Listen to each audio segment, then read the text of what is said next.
తెలంగాణలో ముఖ్యమంత్రి రేవంత్ రెడ్డి రుణమాఫీ అమలు చేయడం ప్రారంభించేశారు.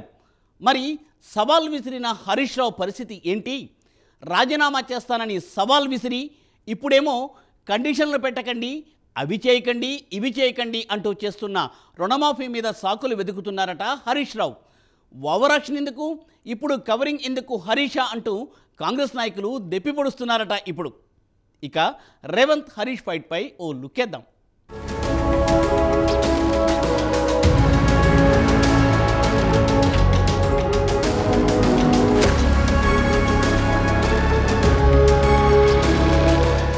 Telangana CM Revanth Reddy master stroke కొడుతున్నారు.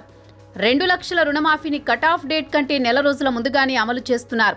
గురువారం ₹1,00,000 వరకు రుణమాఫీ నిధుల్ని రైతుల ఖాతాల్లో జమ చేయడం ప్రారంభించారు. వాస్తవానికి ఆగస్టు 15వ తేదీని డెడ్ లైన్ పెట్టుకున్నారు సీఎం రేవంత్. అదే విషయాన్ని ఆయన ప్రజలకు కూడా తెలిపారు. వాస్తవానికి జూలై 21 నుంచి రుణమాఫీ నిధుల్ని రైతుల ఖాతాలో జమ చేయాలనుకున్నారు. అయితే ప్రభుత్వానికి నిధులు అందుబాటులోకి రావడంతో గురువారం నుంచే రైతుల ఖాతాలో డబ్బు జమ చేయాలని నిర్ణయించింది రేవంత్ రెడ్డి సర్కార్.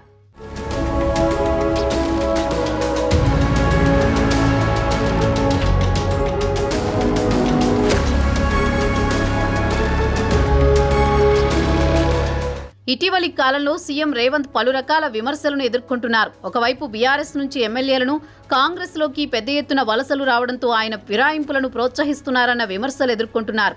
అదే సమయంలో నిరుద్యోగుల ఆందోళనలను బీఆర్ఎస్ నాయకులు కేటీఆర్, హరీష్ రావు గోరంతను కొండంత చేసి చూపుతుండడం కూడా రేవంత్ రెడ్డికి చికాకు కలిగిస్తున్నాయి. నిరుద్యోగుల ఆందోళనలను పెద్దవిగా చూపించేందుకు వీరిద్దరూ ప్రయత్నించారు. ఏదో కొద్ది మంది కోసం పరీక్షలు వాయిదా వేస్తే లక్షల మంది విద్యార్థులు అసంతృప్తికి గురవుతారనే వాదనను కాంగ్రెస్ ప్రభుత్వం కానీ రేవంత్ రెడ్డి కానీ ప్రజల్లో బలంగా తీసుకెళ్లలేకపోయారు.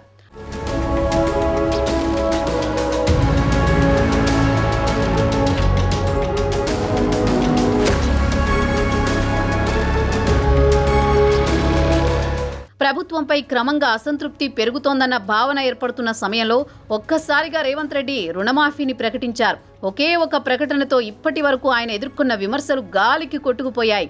రాజకీయంగా డేరింగ్ స్టెప్స్ తీసుకోవడం రేవంత్ రెడ్డి ప్రత్యేకత అని రాజకీయ పరిశీలకులు చెబుతున్నారు. ప్రభుత్వం వద్ద నిధులు కొరత ఉందని, రేవంత్ రుణమాఫీని అమలు చేయలేరని బీఆర్ఎస్ నాయకులు భావించారు. కానీ అనుకున్నట్టే 30,000 కోట్ల రూపాయలను సమీకరించడానికి తగిన ఏర్పాట్లు చేసుకున్నారు. రేవంత్ ముందుగా ఆగస్టు 15లోగా రుణమాఫీ చేస్తామని హామీ ఇచ్చారు.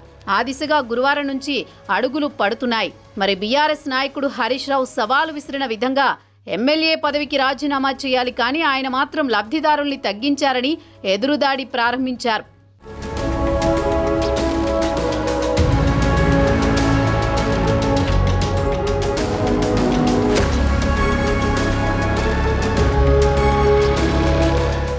రైతు రుణమాఫీ గురించి హరీష్ రావు పలు లాజిక్లు మాట్లాడుతున్నారు. గతంలో రేవంత్ రేషన్ కార్డులు ప్రామాణికం కాదు అన్నారు. 4 రోజుల తర్వాత రేషన్ కార్డే ప్రామాణికం అంటున్నారు. ఎన్నికలకు ముందు వడ్లకు బోనస్ ఇస్తామన్నారు. ఎన్నికల తర్వాత సన్నాలకు మాత్రమే బోనస్ అని సన్నాయి నొక్కులు నొక్కుతున్నారు. 10% సన్నాలకు ఇచ్చి 90% రైతులకు పంగనామాలు పెడుతున్నారు అని హరీష్ రావు రేవంత్ పై మండిపడుతున్నారు. అసలు వడ్డీ కలిపి 2 లక్షల రుణమాఫీ చేస్తామన్నారు. మీరు అధికారంలోకి వచ్చాక డిసెంబర్ 9 నాటి వరకే మాఫీ చేస్తామన్నారు. కానీ ఈ 8 నెలల కాలానికి వడ్డీ ఎవరు భరించాలి? మీరు మేనిఫెస్టోలో చెప్పినట్టుగానే రుణమాఫీ చేయాలి. రుణమాఫీ అమలు చేసే తేదీ వరకు అయ్యే వడ్డీని ప్రభుత్వమే భరించాలి అని హరీష్ రావు డిమాండ్ చేస్తున్నారు.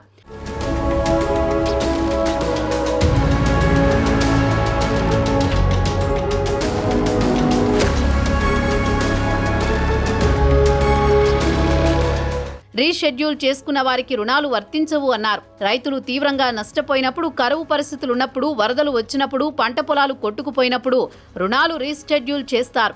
నిజానికి వారే ఇంకా ఎక్కువ ఇబ్బందుల్లో ఉంటారు. వారికి రుణమాఫీ లేదని చెప్పడం దుర్మార్గమని హరీష్ పాయింట్ ఆఫ్ ఆర్డర్ లేవనెత్తుతున్నారు. రుణమాఫీ విషయంలో ప్రభుత్వం విడుదల చేసిన మార్గదర్శకాలు చూస్తే వడపోతలపైనే ఎక్కువ ఫోకస్ పెట్టినట్టు కనిపిస్తోందని ఎద్దేవా చేశారు. రేషన్ కార్డు ఆధారంగా తీసుకుంటాం, ఒక కుటుంబంలో ఒక్కరికే రుణమాఫీ చేస్తామంటున్నారు. ఎన్నికల సమయంలో ప్రతి రైతుకు రుణమాఫీ చేస్తా అన్న రేవంత్ రెడ్డి ప్రస్తుతం మాట తప్పుతున్నారని ధ్వజమెత్తుతున్నారు హరీష్.